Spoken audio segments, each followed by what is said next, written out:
won't tell you that because it's part of a military strategy.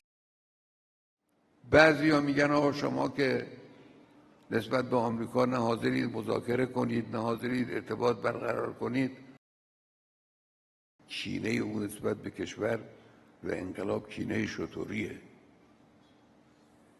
به این آسونی ها دست بردار نیست. این فرق میکنه.